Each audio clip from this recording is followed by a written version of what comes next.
I'm going to ask you because it's this book. What I've done is I've taken the 58. It just turns out there's 58 chapters, and each one of them is just a look at.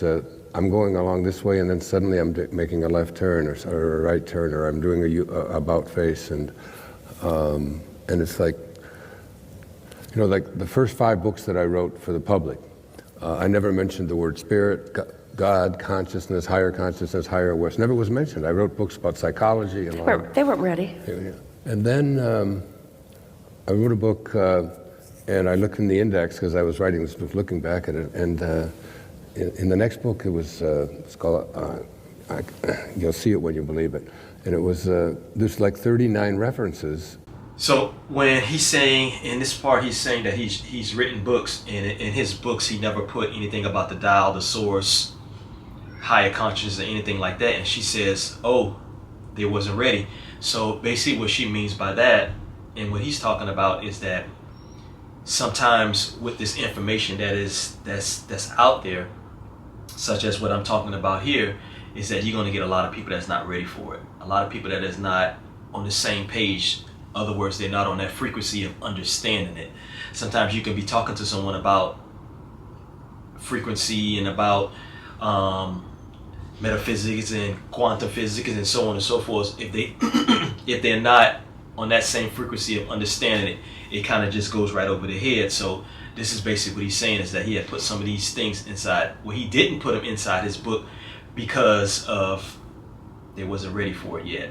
So yeah, that's basically what it is that you would have this kind of content and these different messages that sometimes I remember, for instance, like even in my case, there were like maybe a movie, or maybe it was a podcast that I may have listened to, or maybe it was some kind of seminar that at that particular time I didn't understand what they were talking about. I didn't understand about the way that they were talking about, the way that they were trying to express it. It just kind of went over my head because at that particular time I wasn't ready for it. And then I remember after the fact, maybe it was 2 years, 3 years, 4 years, or whatever the case may have been, I just remember going back after the fact and listening to it again, and it made more sense at that time.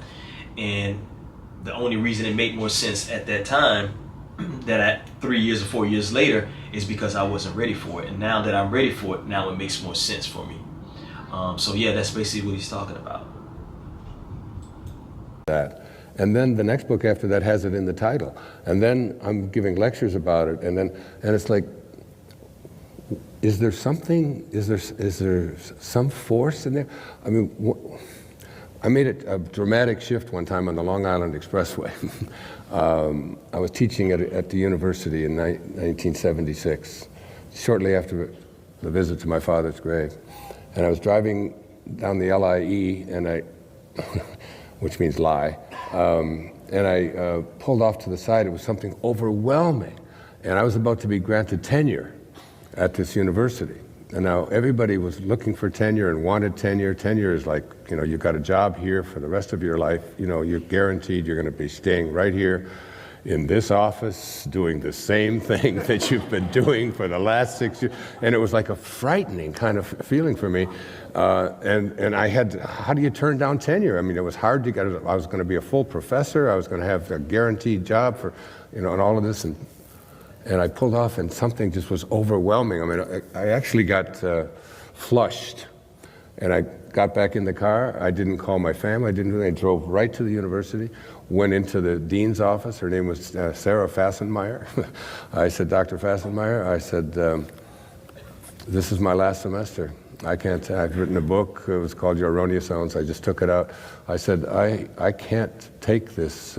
And it was like, that was one of the chapters, and I can see clearly now that moment when I think, what was that? Was that source energy? Was that, what? I mean, Yes. it's just, and from that moment on, I mean, I gave up all the benefits that you get from being employed with, you know, somebody You gave else. up bondage. Yeah, I did.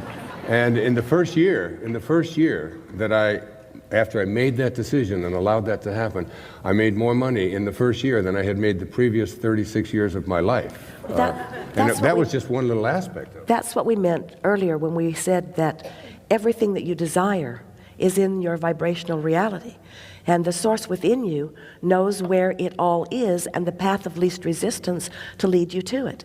And it's not getting to it that is the big deal. It's the path that is so fun along the way.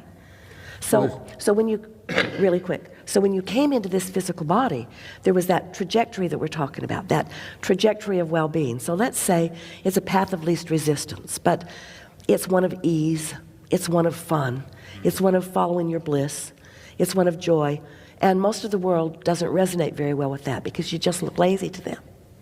So you take a little tributary where you choose some other things and you give it everything you've got, but the whole time you do it, you can feel that this natural path is calling you. And sometimes the stakes get pretty strong. In other words, you could really feel, but the ultimate trajectory of who you really are always wins, you see. We just don't know what it takes you all so long to relax and give in to your natural well-being, you see. And what we do know, it's that you're listening to the others who have all the lists of things that you need to do in order to please them, instead of listening to what the source within you knows. You said something before when I said you hit a chord with me. It was like, when you read, I can see clearly now, it's not that you need to read, I know that you know everything. But I'm speaking to all the rest of you mortals out there. The affirmation or the words, I am a teacher, which you must have said to me 5 or 6 times before, is throughout this entire thing. I'm over and over saying these words, I am a teacher. I am not an employee. I am not somebody, I'm not to be told where to go or how I'm going to do it. I am an extension of source energy who has practiced my vibrational frequency into such alignment with my true nature that anything less than that feels off to me. And because I care about the way I feel, I guide myself easily now toward the things that feel good. And therefore, I am always on my path. And if the things and this book will lead you to yours. And the things that feel good, sometimes... So basically in this part here, they're talking about, and she's saying that your source knows any and everything that you want, and it knows the path of least resistance for us. All we have to do is pretty much just relax and let nature take its course. It knows what we already have lined up for us and what it takes for us to get there. But we so caught up with in our society today about what other people may feel about us and how we should do things their way, so we end up not listening to that source part of us that knows what's best for us, and we end up taking the long route, taking the long way, and sometimes all we have to do is just sit back and just let nature take its course. But we have been conditioned so much, as I was talking about earlier in one of the videos, that if we don't work hard, then you don't get the stripes, you don't get the reward, you don't get all these other things that society say that we're supposed to be getting because we work hard. It's just like no pain, no gain. So by we being conditioned from that, we just kind of lose sight of what comes forth from within us, and we're not paying attention. And the whole entire time, it was once again giving us signal, telling us this is the right way to go. This is the way to go. Come here, follow this, and so on. But our heads are just too much worried about what everybody else has to say about us, so we end up taking the long route, and we don't even have to. It's not about that. It's about us just relaxing and just letting the source from within us just take its natural course. So yeah.